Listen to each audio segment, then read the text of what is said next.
Hello, welcome back, or welcome if you are new here. I realised that I don't ever really introduce myself at the start of my videos, and that's just a bit rude. So, hello, welcome, I'm Paula. I do a lot of knitting, crocheting, crafting kind of content. However, today we are doing something very different because I bought a house, or we bought a house. I bought a house together with my boyfriend, and I wanted to go through some of the houses that we viewed together until we found the one. Some of the houses we viewed were beautiful. We put in a total of 3 offers, one of them being the house that we bought, but some of them were absolutely horrendous. So we will be going through the good and the bad that is out there. Just for some context, we're obviously in the UK, in England, and buying in a city called Norwich, which is just a cute little city, nothing crazy. I have my laptop here ready with some notes and all the housing listings, and then I also have my phone here ready with some photos and videos that I took at all of the listings. I'm going to go through all the houses chronologically because that makes the most sense and it gives a bit of context on how our housing criteria actually changed as we viewed more houses. The thing we wanted right at the start when we started looking is very different to what we ended up looking for and what we ended up buying. So that's why I'm just going to go for it from the first house we viewed to the last house we viewed. And I'm also going to mention how our criteria has changed. So there's a lot to go through. We viewed a total of 10 houses, which I don't know if that's a lot, if that's little, but yeah, we looked at a lot of them. Our criteria at the very beginning when we started looking was, I really loved, and I still love, a 1930s semi-detached. I loved the look of them on the outside, the red brick. They'd often have a really good size internally, and also the exterior, the gardens would always be beautiful and quite big. The garden actually is the main criteria. This is the reason why we started looking to buy. We currently live in a flat that doesn't have any outdoor space. We're on the top floor, so in order to go outside, I'd have to go to a park or,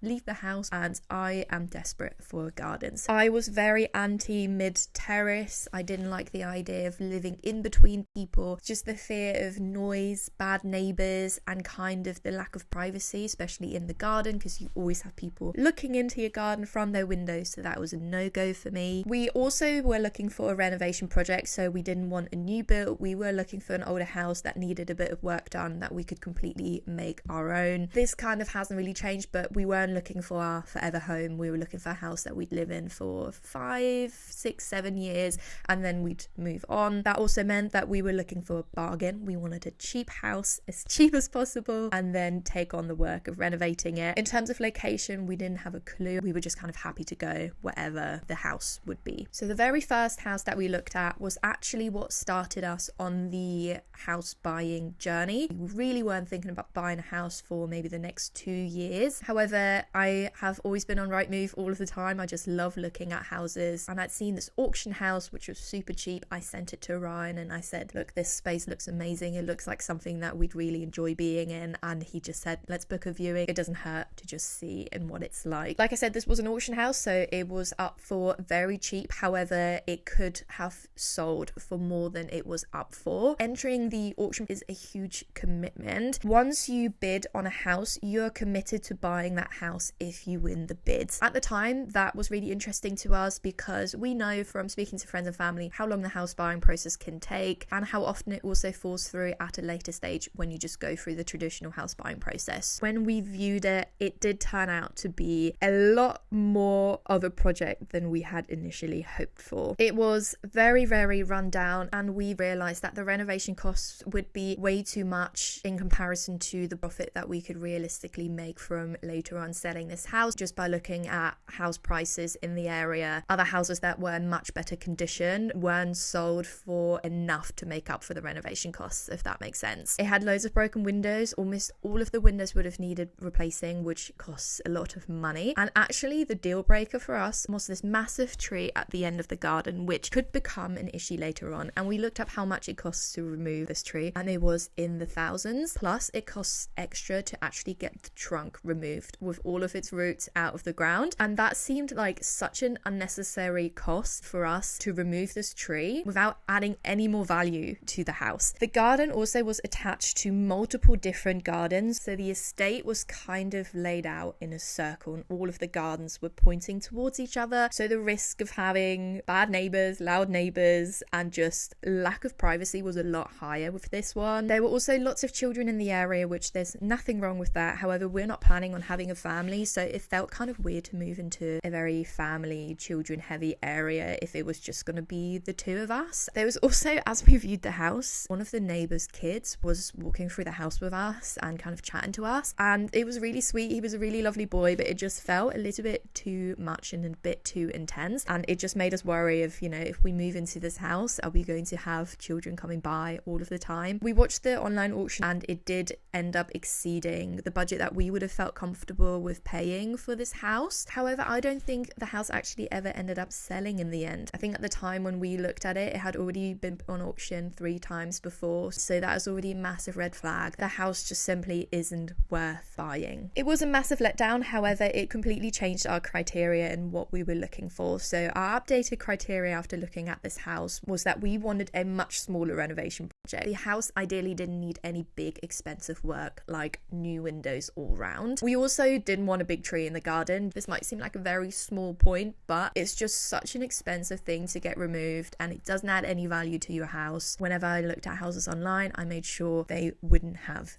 big tree trunks in the garden. In terms of location, we wanted to be a little bit closer to the city, kind of avoid family heavy areas. However, we did still very much love the idea of a 1930s semi. Those obviously wouldn't find in the city centres, so we were still happy to look further out, just not as far as we were looking at that point. The second house we viewed, we were obviously in talks with our estate agents and they told us about this house before we even hit the market, which was very exciting for us. However, it turned out to be kind of a negative for us as well, but I'll get to that. This house was a 1930s end terrace. It was red brick, it had a big garden, it was beautiful. Again, I fell in love with this house before I even went to view it. They didn't have any photos available, so I'd only seen it on Google Maps and I was in love straight away. When we did go to view it, the house turned out to be just as beautiful as I'd expected. There was so much greenery around. It had a front garden as well as a large back garden. All the windows were new. It had a private parking space at the front of the house as well, which is really handy to have. The layout was really great as well. It wasn't really your typical house, which I like when a house is a bit different. It has a bit of character. There were still some little things that could have needed improving, that we could renovate, like the bathroom could have been updated, the carpets could have been changed, and just smaller finishes that are completely manageable and that wouldn't cost a lot of money, just to up the value of the house a little bit. The garden of this house was huge. It was so big. It had so many beautiful trees and greenery. No big trees though, which is good.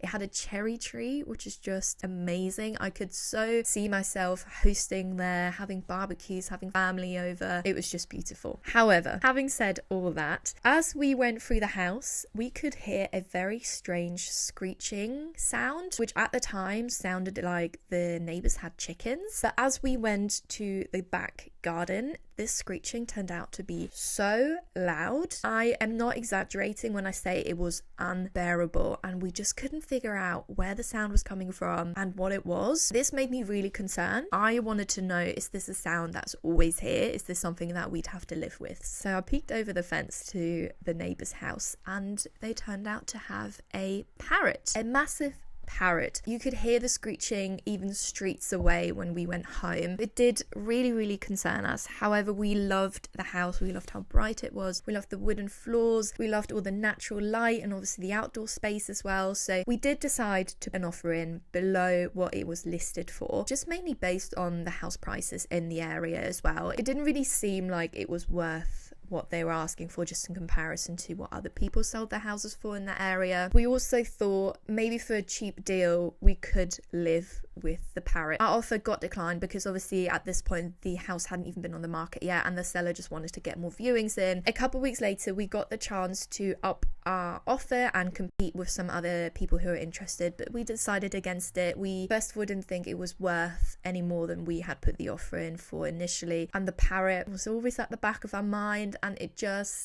didn't feel right because of that. I actually saw that the house listing got reduced in like a month after that as well, so I think some other people agreed that it wasn't really worth what they were selling it for, but I think it has sold in the end. It is a beautiful house. I'm just very interested to know how people are dealing with that parrot, because I don't think I could have lived with that. It's just too much noise. Third house we viewed was very different. We realized that maybe the location did matter to us a bit more, and we wanted to look a bit closer to the city. So this house was on a main road with loads of small independent shops, loads of pubs, and like I said, it was very close to the city. It had very interesting interiors and a lot of character, which is something that I love. However, this house didn't have a garden or a large outdoor space. Obviously was one of the main reasons why we were looking to buy a house. Now in hindsight, I don't know why we thought this would be for us, but I think at the time we thought the close proximity to the city could have maybe made up for the lack of the outdoor space. Also, what was very cool about this house was the bottom front room was currently used as a shop or like a small clothing business, and you essentially had the potential to continue renting it out to people or to just claim it back and make it into your own like front living room. The area where the house was in was known for lots of independent shops, and I personally felt it would be very unfair to claim that room back as a private living room, and instead I did think if we buy this house we would have to commit to it being rented out as a shop so you could continue giving back to the community that was already there. But anyways, we had a look at this and it turned out to be a lot more run down than it looked in the photos. Unfortunately, the viewing was held by the owner who built a lot of the cabinetry inside, and he then had rented out the house over the last few years. So I think what had happened is he obviously put a lot of love and a lot of care into making this house his own, and then when he was renting it out, it just didn't get looked after very well after that. We felt like we couldn't really say or ask the things that we might have done if it was just an estate agent, just because we didn't really want to offend him. The kitchen didn't have a hob or a stove. Also, the person who rents out the front room would have had to come through our kitchen to use the bathroom whenever they're in their shop, and it just felt a bit too like intrusive for me. We also weren't able to view the main bedroom under the roof, which the owner said was like one of the most beautiful rooms, because the person who was renting it had locked it and left obviously without unlocking it. So yeah, we didn't even get to see that room. Then house number 4 was really one of the nicest houses that we had looked at. It was at the very top of our budget, and it was a massive contrast to the house we had viewed previously. This was super clean and tidy. Everything had been finished to a really high standard, and there wasn't really much overall that we'd have to do to the house. We could have literally just moved in straight away. It had a really nice large kitchen with like a separate space for a fridge. It had sort of an added on conservatory. Outdoors, it had a beautiful outbuilding, which would have been so great for hosting, maybe turning into an outdoor bar. However, it didn't have much greenery, which looking back now, I think we were so stunned by the house in general that we didn't really take that into account. When I look at the footage now, everything feels very bland and sort of a lot of brick happening. So yeah, definitely interesting to look back on it sort of in hindsight. We did love it so much, so we instantly called to put an offer in at the asking price. And even though the viewings had only started that day, they had already had a lot of interest. Obviously, we weren't the only ones who could see how beautiful that house was. Because we couldn't offer any more, we instantly couldn't compete. But we learned a lot from this house, and it kind of set a certain standard to what we were looking for. So from that house, we realized in our house we also really want a porch or sort of an entryway rather than walking straight into sort of the typical terrace living room. Ideally, the house would also have room to extend the kitchen or add on this kind of conservatory. We'd also need outdoor space to add in an outbuilding or shed. We are still thinking about that specific outbuilding that they had. It was just so beautiful. We also realized what we liked about that house is how similar it felt to our flat that we currently live in. We essentially said the house that we are going to buy needs to have a very similar feel to our flat. We don't have to move out of our flat. We really enjoy enjoy this space apart from the lack of the outdoor sort of garden area. So we realized that our expectations are actually incredibly high and that it would be quite hard for a house to compete to what we currently have. In terms of location, again, we said we want to be closer to the city, and we also want to have some amenities like some nearby cafes and some smaller shops, some pubs, because what we didn't like about this house was just that it wasn't really near anything that we could spend time at. Then we viewed 3 houses in the same day. I was starting to feel a little bit desperate, I can't lie. There were no new houses on Rightmove, and we did feel we learned a lot from all the viewings we'd done previously, so we decided to just book in a load of viewings on houses that had been on the market for a while. Our 5th house and the first house on this specific day was actually 10,000 above our budget, and this was one of the worst houses we looked at. I didn't even take any images or videos on my phone, which says a lot. I just really didn't like it. The only reason why I think we viewed this place was the location. It was really, really close to the city. However, the moment I walked in, I realized this wasn't the one for us. I could have literally quit the viewing then and there. It was so dark, it was so dingy. We ended up viewing the rest of the house anyways, just to be polite. I couldn't wait to get out of the house, which just says so much. I just felt so angry and defeated after this viewing. I just thought, how is this house out of our budget and it is so overpriced? Like, is this what we're gonna have to put up with if we want to live in a location that's close to the city? So when we went to view the next house, I really didn't want to go, and I had very low expectations. Like I said, I was very defeated at this point, and I can say straight away, this also didn't end up being the house for us. However, we learned so much from this viewing. The estate agent that showed us around gave us some very honest and helpful advice on being a first-time buyer. I can maybe share more about this and just things we learned in general, especially for first-time buyers, in a separate video if that's something people are interested in. But with this house, I already had my reservations because this was a non-bisected garden, which means that it doesn't have any access to the garden other than through the house, which I hate the idea of that. I don't want to be dragging everything that needs to be in the garden through my living room and dining room. It just makes me feel anxious, and it's not for me. The house ended up being a lot darker than it looked on the photos as well. It wasn't a very dark day when we viewed these houses. If they're dark on a bright day, I don't even want to know how dark they get on like a gloomy day, which there's a lot of them here in England. The 2 bedrooms that were at the back of the house were so dark, and the room that was listed as a 3rd bedroom wasn't even a bedroom. It was a small box room that fit a desk in, and it also had the boiler in it, which ended up being part of our criteria is for the house to have the boiler downstairs, because I don't want the boiler to take up room in a bedroom, and it costs so much money to get a boiler moved. It just didn't feel like something that we wanted to take on. Then the 3rd and final house that we viewed on this day, I had seen on Rightmove before multiple times. I actually turned down an estate agent before when they suggested viewing this house just because the listing photos were horrible. It looked so dark and dingy already on there. Nothing really stood out to me, didn't have any character, and yeah, I just wasn't interested in viewing it. It also wasn't in a location that we were particularly interested in. It didn't have any cafes or pubs nearby. It kind of lacked that sort of community aspect that we were looking for. But when people say that you just know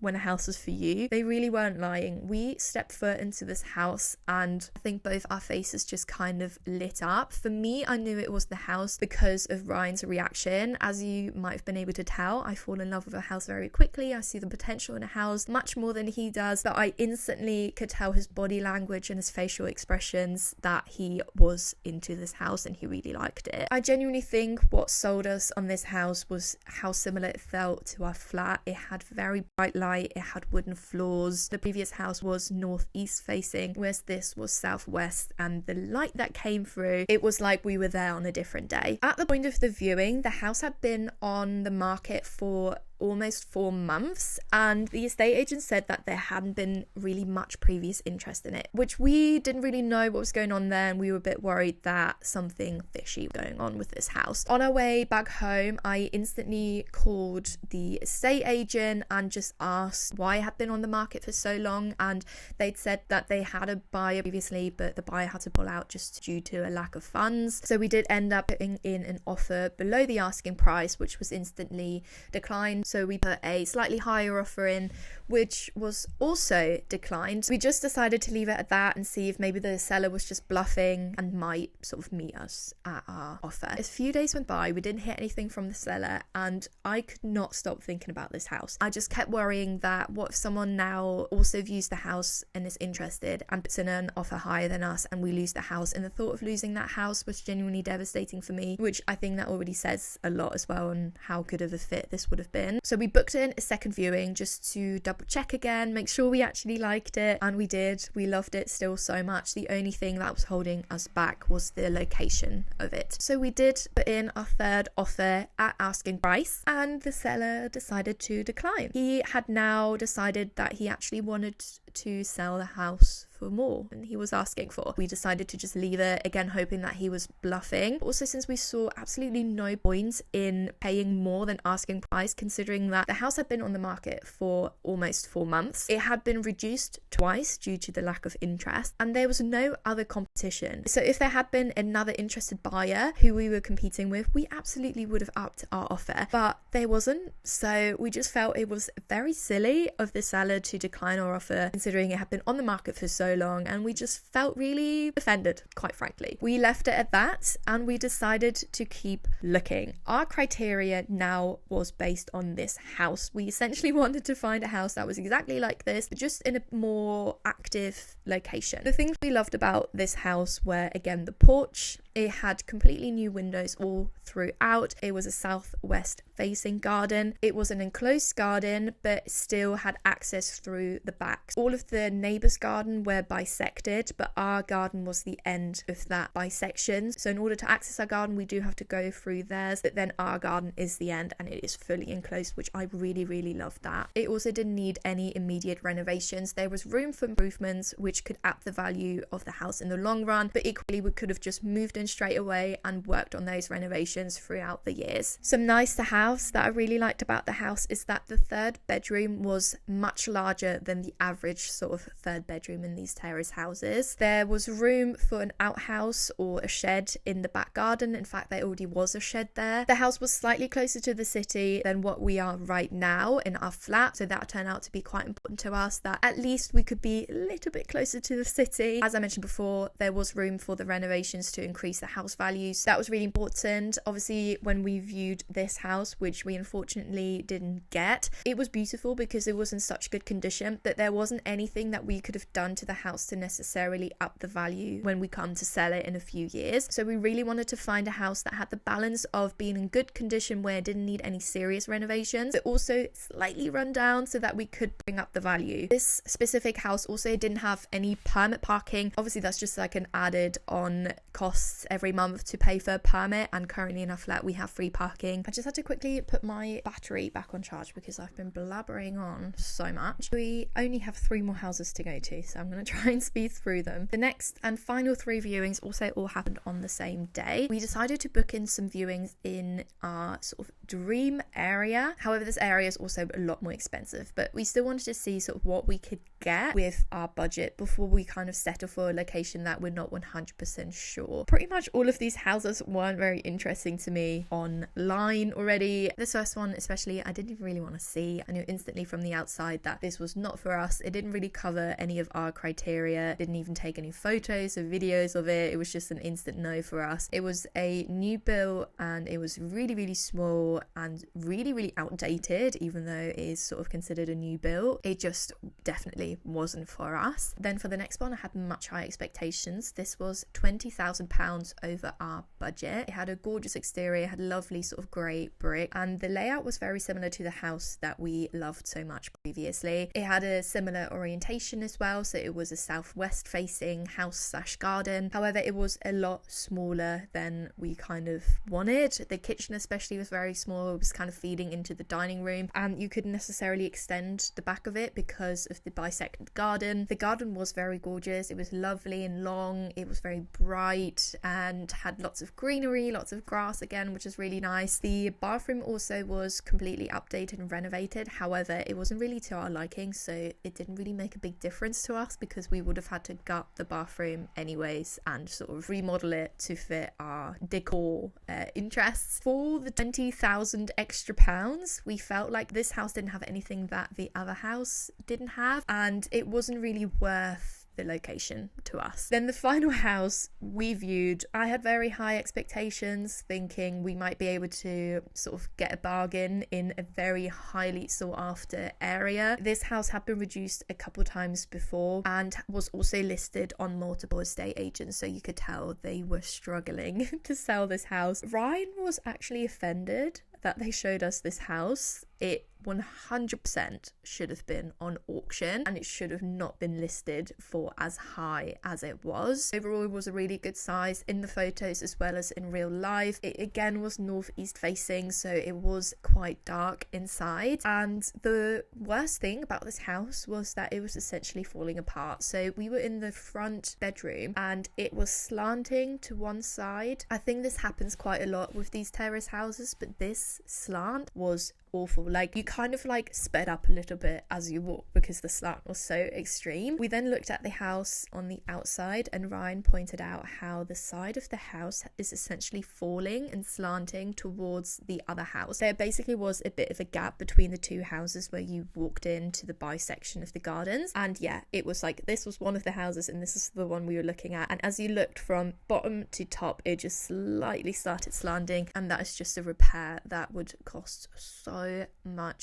money. It might be worth investing into this house considering that the location is really, really good, but it just wasn't really something that we thought we could take on. It was very humbling looking at these houses. It was kind of expected that we wouldn't really be able to afford a nice house in this area, and it kind of made us realize that we would much rather prioritize a nice house that feels right to us, that ticks all of the boxes and our criteria, than buying a house just because it has a nice area and all of our friends live there and there's pubs. And Norwich isn't a big city. It really doesn't take you long to get from one side of the city to the other. I think if you're looking to buy it in London or bigger cities, then the location you're in definitely does matter a lot more if you live like an hour away from your friends, even though you live in the same city. That isn't the case for us. I feel like everything we need is pretty much a 5-minute drive away from you, no matter where you live. So the seller of the latest house that we put our offer in actually got wind of us looking at other properties, and he eventually accepted our offer for the asking price. We didn't really have to consider whether we wanted to move forward or not. It was pretty definite yes. It pretty much ticked all of the boxes, and at this point we weren't that bothered about the amenities, the coffee shops and pubs. So yeah, we accepted the offer. This is the house that we bought. It was a roller coaster ride. We essentially lost the house for a bit and then got it back. It was a whole mess. But yeah, I can talk about that in a future video. I will have a house tour coming of the house that we bought with a bit more details, sort of room by room. We've already started the renovation process as well. You can get a bit of a glimpse of that on my Instagram. I kind of made like a little post, and I do post in my story as well if you want to kind of be up to date with how the renovations are going. But yeah, in the house tour that's coming up, not next week but the week after of this video being posted, you will see the house in its rawest form because we've stripped the carpets, we stripped the skirting. So yeah, lots more house content to come. I will see you next week for a knitting and crocheting video, and then the following week for a house tour. I'll see you then. Goodbye.